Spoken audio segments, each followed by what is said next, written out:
पक्के भक्त हैं, उनको पवित्र करता हुआ प्राप्त होता है, उनको मिलता है। जिस प्रकार विद्युत आकाशीय बिजली स्नेह वाले स्थानों को आधार बनाकर प्राप्त होता है, जैसे पहले वर्षा के दिनों में हमारे घरों में एक कांसी धातु होती थी, कांसी, उसके थाली बेले गिलास कटोरे हुआ करते थे।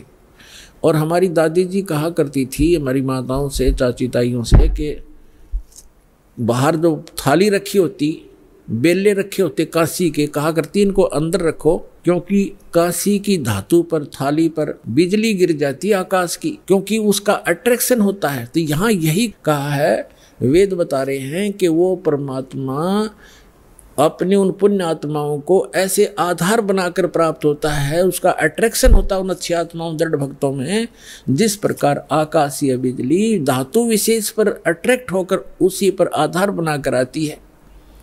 बता के कसर छोड़ दी, क्या कमी छोड़ दी वेद ने बताने में। अब आगे देखो, ऋग्वेद मंडल नंबर 9 सूक्त 82 का मंत्र नंबर 1 आपने पढ़ लिया।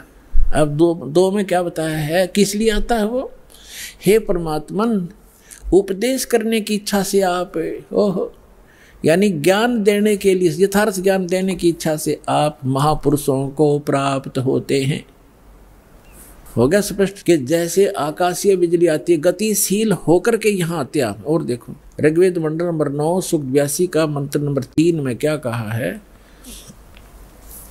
पवित्र यज्ञों में रक्षा से आप प्राप्त होते हैं, पृथ्वी आदि लोकांतरों में गति करते हुए, सर्वव्यापक नहीं, आप है, गति करते हुए, ये गलत लिखा है, इन अपनी सोच थोड़ी अड़ाई है। आप माने आप स्वयं गतिशील होकर विराजमान होते हैं। आप स्वयं गतिशील होकर वहां से चल कर आते हो, ऊपर भूलोक के तीसरे पृष्ठ में रहते हैं, वहां से गतिशील होकर के आप हमारे यहाँ पर आते हो।